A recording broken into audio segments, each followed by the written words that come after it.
I had some feedback in relationship to being able to hear the audio on the video that I had posted on Facebook. And so I'm putting together to answer this last question that came via the request through Facebook, through this audio, to see if that might actually improve. If people just want to be able to listen to this answer, then they don't have to be concerned about watching a video.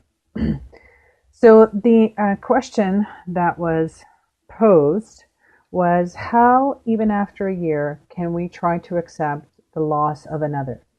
The loss of the weekly chats, letters, calls, etc. This came from a colleague who I used to work with. And so I would say the first thing is that oftentimes we have learned through our own medical system or through psychology that loss is something that should have an end. And we have these markers in relationship to when the remembering might come to an end. And so a year, oftentimes we give people in that way to be able to accept the loss. And I would say that, and the research clearly shows, and we know this from our own experiences, is that grief and the acceptance of that grief takes however long it takes, because it's very dependent on the individual themselves, the type of relationship that they had with a person or continue to have with the person who has died. And so have they engaged in any of the rituals to be able to reestablish those relationships? Have they been able to communicate any of the last pieces to the person that's been dead? Oftentimes people may have a lot of regrets in relationship to what they should have said or shouldn't have said, should have done or shouldn't have done, especially in relationship with the person that has died. And so having a lot of that regret, again, will make it challenging for people to come to terms, for lack of a better word, with that loss. And so it is really dependent on who the person is, who the person was to them that has died.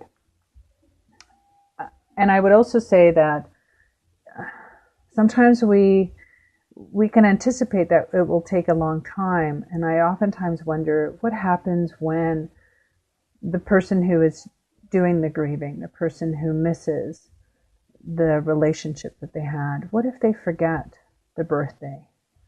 What about when they find themselves in the situation at Christmas or some of those special occasions or anniversaries where they all of a sudden forget the other person? And so it's this balance between remembering and forgetting in some respect, because we have to be able to come to terms in some way, shape, or form with the losses that we have had and be able to incorporate life again. And people will often talk about that they had learned so much about themselves and about who they were and about what life was really about from the person that has died. And from that dying process, they have learned a lot from it.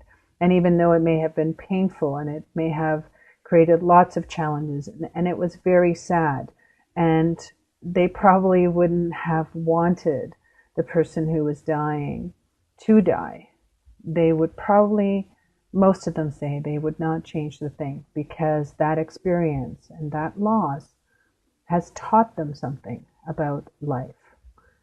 And so again, this is part of the teaching of death, and part of death education is to be able to learn from all of that which we have lost, which has died somehow, not just physical people, not just the family, not just friends and the people that we have known, but we must also be able to learn and come to terms with the death of our old stories, our family histories, our dreams, the things that we wished for ourselves to be have not happened.